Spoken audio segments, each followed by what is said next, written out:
Hey everyone, this is Mustaqim and welcome to my YouTube channel Mustaqim's Throttle. আজকে আমরা আলোচনা করব Suzuki জিক্সারের 10টা ভালো দিক। আগামীকাল আমরা আলোচনা করেছিলাম সুজুকি জিক্সারের 10টা খারাপ দিক। তো চলেন পয়েন্ট আকারে আজকেও আমরা কালকের মতো সুজুকির 10টা ভালো দিক নিয়ে আলোচনা করি। এক নাম্বার হচ্ছে ফুয়েল ইনজেকশন সিস্টেম। কার্বোরেটরের চেয়ে এফআই সিস্টেমে ভালো মাইলেজ পাওয়া যায় এবং স্মুথ রাইডিং পাবেন।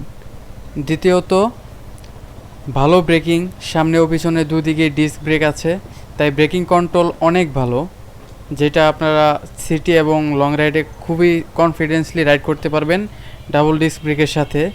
এবিএস থাকলে আরও বেটার হয়, কিন্তু ডিস্ক এনাফ, এই বাজেটের মধ্যে এনাফ। 3 নাম্বার পয়েন্ট হচ্ছে আকর্ষণীয় ডিজাইন, স্পোর্টি ও মশাল লুক, অনেকটা বড় বাইকের মতো দেখা যায়।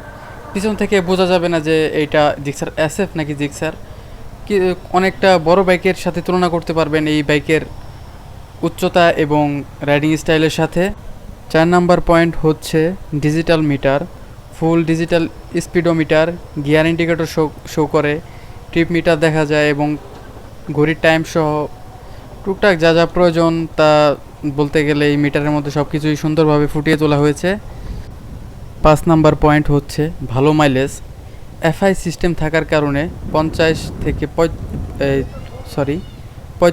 50 কিলোমিটার, যেটা কোম্পানি সাজেস্ট করছে আমাদের, পর্যন্ত মাইলেজ পাওয়া যায়। রাইডিং কন্ডিশনের উপর নির্ভর করে। যদি আপনারা সফটলি এবং হাই দিয়ে রাইড না করেন তাহলে অবশ্যই একটা ভালো মাইলেজ পাবেন সিটিতে এবং লং রাইডেও। 6 নাম্বার পয়েন্ট হচ্ছে কম ভাইব্রেশন, ইঞ্জিন অনেকটা স্মুথ চলে, হাই স্পিডেও তেমন একটা ভাইব্রেশন ফিল হয় না, যেটা এফআইয়ের ক্ষেত্রে। কার্বোরেটর ক্ষেত্রে হালকা একটু ভাইব্রেশন পাওয়া যায়, যেটা আমি রাইড করেই এক্সপিরিয়েন্স নিয়েছি। 7 নাম্বার পয়েন্ট হচ্ছে সিট কমফোর্টেবল, রাইডার ও পিলিয়ন উভয়ের জন্য আরামদায়ক সিট দেওয়া হয়েছে, কিন্তু সেটা লং রাইডের জন্য না, শর্ট রাইডের জন্য। যদি এলাকার মধ্যে চলাফেরা করেন এবং বেশি দূরে না যান, আশেপাশে চলাফেরা করেন, এই জন্য আপনার এই জিক্সার যে সিটটা দেওয়া হয়েছে সিটটা খুবই আরামদায়ক এবং নরম। যদি লং রাইডে যান তাহলে দীর্ঘক্ষণ এই সিটের মধ্যে বসে থাকা অসম্ভব, রাইডার এবং পিলিয়ন দুজনেরই। 8 নাম্বার পয়েন্ট হচ্ছে চ্যাসিস ও হ্যান্ডেলিং, হালকা কিন্তু স্ট্রং চ্যাসিস, যেটা দিয়ে শহরে বা হাইওয়েতে হ্যান্ডেলিং করাটা খুবই সহজ। জিক্সার বাইকের কন্ট্রোল বলতে গেলে আপনার নিজের হাতেই। আপনি চাইলে যেই কোনো জায়গায় এই গাড়িটা নিয়ে এবং ঘুরে আসতে পারবেন রিল্যাক্সে, যেটা আপনাকে কখনোই মনে হবে না যে এটার কন্ট্রোলিং আপনাকে হতাশ করবে না কখনোই। 9 নাম্বার পয়েন্টটা হচ্ছে সাসপেনশন ভালো, টেলিস্কোপিক ফ্রন্ট ফর্ক ও রিয়ার মনোশক সাসপেনশন রাইডে আপনাকে অনেক আরাম দেবে। যদিও শুরুতে একটু হার্ড থাকে, কিন্তু ধীরে ধীরে এটা অনেক রিল্যাক্স হয়ে যায়, তখন আপনাকে তেমন ঝামেলা পোহাতে হবে না, তখন ভালোই রাইডিংয়ে ফিল পাওয়া যায়, হাতে এবং ঘাড়ে এবং মাজায় তেমন প্রেশার পড়ে না বললেই চলে। 10 নাম্বার পয়েন্টটা হচ্ছে ব্র্যান্ড ভ্যালু ও আফটার সেল সার্ভিস খুবই ভালো। সুজুকি একটি বিশ্বস্ত ব্র্যান্ড, জাপানি ব্র্যান্ড, বাংলাদেশের যন্ত্রাংশ ও সার্ভিস সহজেই পাওয়া যায়। কিন্তু কিন্তু কিন্তু একটা সমস্যা আছে, যেটা না বললেই নয়, তাদের সার্ভিস খুবই জঘন্য। তারা সার্ভিস ঠিকমতো দিতে পারছে না, কিন্তু তাদের পার্টস এবং তাদের ব্র্যান্ড ভ্যালু খুবই ভালো। কিন্তু একটাই সমস্যা, এই জন্য সুজুকি ধীরে ধীরে এখন তারা পিছিয়ে যাচ্ছে সব বাইক কোম্পানির থেকেই। তাদের সার্ভিস সেন্টারে ঠিকমতো তারা সার্ভিস দিতে পারছেন না, যেটা বেশ কিছুদিন আগেই আমি এটা সামনাসামনি হই এটার সাথে।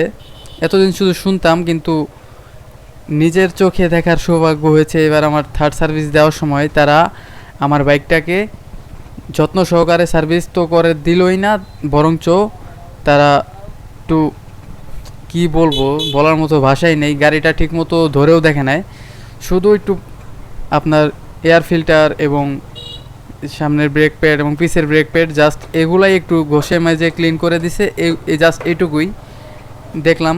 কিন্তু সেকেন্ড সার্ভিসে যা যা করা হয়েছে থার্ড সার্ভিসে কিন্তু তার 1%ও করা হয় না, যা আমি এবার সার্ভিস সেন্টারে গিয়ে বুঝলাম। এতক্ষণ আমরা যে 10টা পয়েন্ট নিয়ে আলোচনা করলাম সুজুকি জিক্সারের ভালো দিক, অনেকে বলতে পারেন ভাইয়া আপনি সুজুকি জিক্সারের শুধু ভালো দিক নিয়ে আলোচনা করলেন, খারাপ দিক তো জানালেন না। তাদের আমি বলতে চাই যে আগামীকাল এই এই এখন যে আপনারা ভিডিওটা দেখতেছেন, এই ভিডিওর আগের ভিডিওতে আমি আপলোড করেছিলাম যে সুজুকি জিক্সারের 10টা খারাপ দিক। আমি অবশ্যই ওই ভিডিওর লিংক আমি আমার আজকের এই ভিডিওর ডিসক্রিপশনে দিয়ে দিব। আপনারা যদি কেউ দেখতে চান যে সুজুকি জিক্সারের 10টা খারাপ দিক, আপনারা চাইলে ওইখান থেকেও দেখতে পারেন। আরেকটা কথা বলতে চাই, এই ভিডিওটা সুজুকি কোম্পানি থেকে স্পন্সর না, এটা আমি আমার নিজের টাকায় নিজের বাইক কিনে এগুলার সাথে আমি নিজে ফেস করে এগুলো আমি আপনাদেরকে জানাচ্ছি, যেটা আমার নিজের সাথে ঘটে যাওয়া এবং আমার আশেপাশের সুজুকি জিক্সার যারা ইউজ করছে তাদের থেকে টুকটাক ধারণা নেওয়া এবং আমার নিজের সাথে ঘটে যাওয়া এইসব বিষয় নিয়েই আমি আজকের এই ভিডিওটা তৈরি করলাম। তো জানি না আপনাদের কাছে ভিডিওটা কেমন লাগবে। যদি ভিডিওটা ভালো লেগে থাকে তাহলে অবশ্যই চ্যানেলটাকে সাবস্ক্রাইব করবেন এবং যারা পেজ থেকে দেখছেন তারা পেজটাকে অবশ্যই ফলো করবেন। আর যদি কোনো বিষয়ে জানতে চান তাহলে অবশ্যই কমেন্ট করবেন। যদি অন্য কোনো বিষয়ে ভিডিও পেতে চান তাহলে কী বিষয়ে ভিডিও পেতে চান ওই বিষয়ে কমেন্ট করেন, আমি অবশ্যই ওই বিষয়ে ভিডিও বানাবো। তো আজকের ভিডিওটা এই পর্যন্তই। আল্লাহ হাফেজ।